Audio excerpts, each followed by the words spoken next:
Sir એક question છે કે મારા દીકરાને 12th પછી કેનેડા મોકલવું છે ભણવા માટે, તો તમારું એક સેફટી માટે વરીડ છે અને બીજું તમારું એડવાઇસમાં માંગે છે કે શું એડવાઇસ તમે આપશો? See as far as we know કે વેસ્ટર્ન કન્ટ્રીઝ જેટલા પણ છે ત્યાં સેફટીના કન્સર્ન્સ નથી હોતા. કેનેડા, યુએસ, ઓસ્ટ્રેલિયા, યુરોપના મોસ્ટ ઓફ ધ કન્ટ્રીઝ સેફટીના કન્સર્ન નથી હોતા. બાકી આપણે મીડિયામાં જે જોતા સાંભળતા હોય બધા આઇસોલેટેડ ઇન્સિડન્સીસ હોય, કારણ કે આવડા મોટા કન્ટ્રીમાં કેનેડાનો એરિયા ઇન્ડિયાથી 3 ટાઈમ છે.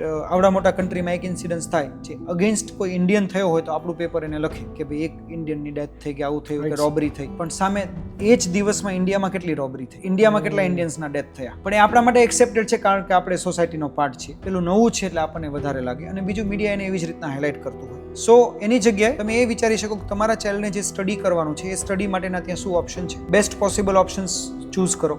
એને સ્ટડી કર્યા પછી એની જોબ ઓપોર્ચ્યુનિટીઝ શું છે. જો એ બે વસ્તુમાં તમે સેટિસ્ફાઈડ છો તો વેસ્ટર્ન કન્ટ્રીઝમાં જનરલી કંઈ સેફટીના કન્સર્ન નથી, કારણ કે બહુ જલ્દી પોલીસ, બહુ જલ્દી એમ્બ્યુલન્સ મળી જતી હોય છે. માણસો એકબીજાની પ્રાઇવસી રિસ્પેક્ટ કરતા હોય છે, તો એના માટે ડરવાની જરૂર નથી.